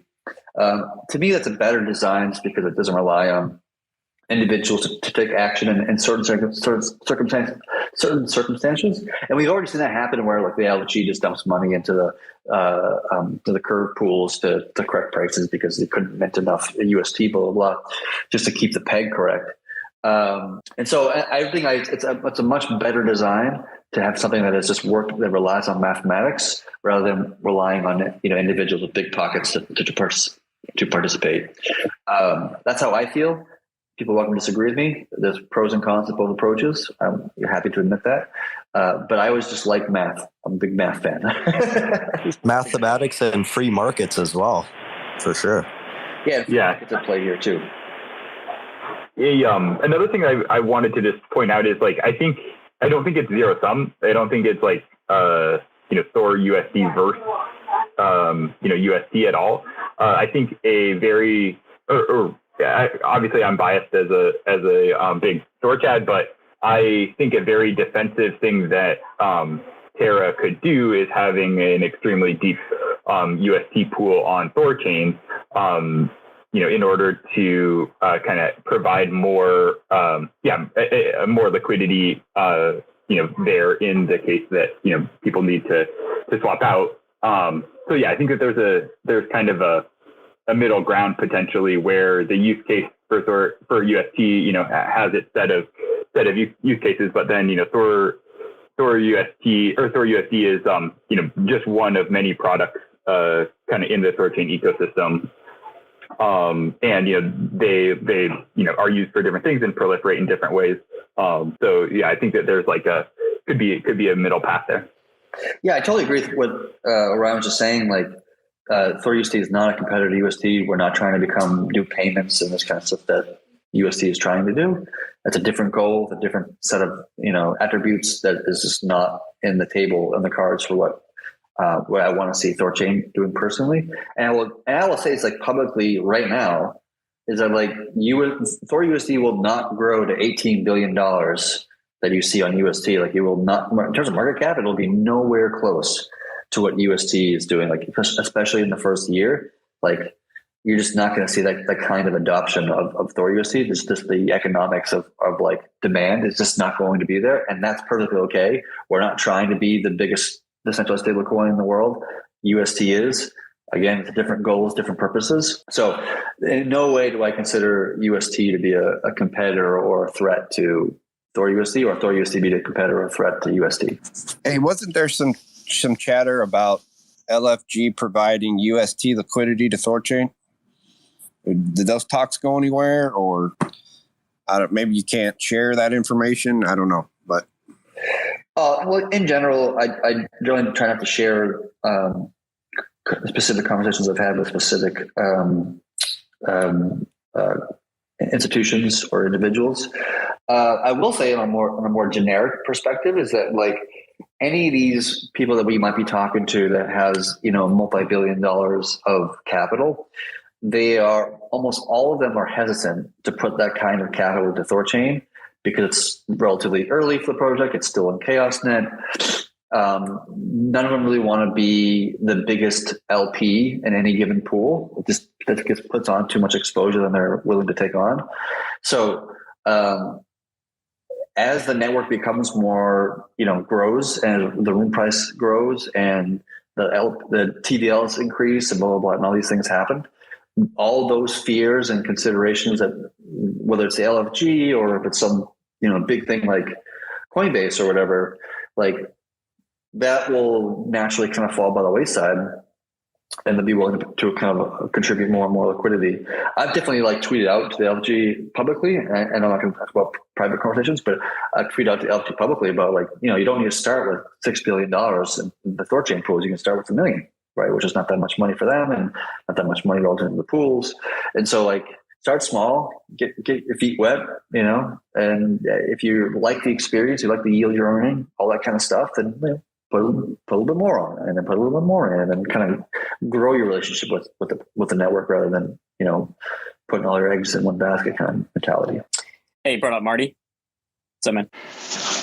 Yeah, I don't know where to go on this. I think we're definitely two different paths, but I think the original conversation starter, just had, many misconceptions about what UST is about. So I just want to drill down on the concept of free markets. Okay. I put money in round A of a whole bunch of companies that you'd be familiar with. And they were money losers. And government didn't tell me to do that. My mom didn't tell me to do that. The Russians didn't tell me to do that. It was a free market. So I really think that crypto is absolutely a free market, as far as I can tell. So I wouldn't necessarily distinguish, XRP from ADA, from Rune, from UST as being on one side or the other side of the free market. They're all part of the free market. It's just people choose to put different kinds of money and different times into things. But man, there's just a lot of misconceptions, I think, in that original kind of statement. So I'll just start with free markets, though, and end it there. Yeah, that's totally fair. Like I said, I hadn't really thought through the idea. It's just something that popped into my head. The only thing I was trying to highlight is I've noticed a difference between I noticed something that on THORChain that the thing that the Luna Foundation did with buying the Bitcoin, which is awesome and fantastic, and it was brilliant. I noticed that it's natively in the THORFi system on its own with free market principles built into that. So that's all I'm saying. It's not a criticism. I want both of them to work, and I love both of them, and I've invested in both of them. So just need to clarify that and explain myself a bit further there. Cool. Anything else? Or we call it a wrap. I think that's it for today. Yeah, that was a fun one. Especially those THORFi parts. Wow, like I'm gonna go back and re-listen. that got me super excited. So yeah, anyone that popped in like towards the end, definitely check the recording of this one because there was some good stuff embedded throughout. You can find the recording just go back to where the space was posted or permanently on Runebase podcast. But yeah, this is a fun one. Thanks everyone for tuning in. Chad for your time, Familiar Cow for co-hosting, and we'll do it again next week. Oh, and Orion for coming too. Yeah, don't forget Orion. Of course, Orion. Yeah, and, Orion. For Orion helped me sleep last night because I saw that halt and I was like, oh shit, and then he was saving the day in the Discord. So yeah, huge props to Orion. All right, guys. It's ended up being just like a false positive. Yeah. We covered it. We covered it before you joined. So yeah, all good. But yeah, at the moment, I was like, is this something? I don't know. But yeah, all good. Yep. Cool. All right, guys. All right. Later. See ya. Yep. See you next week.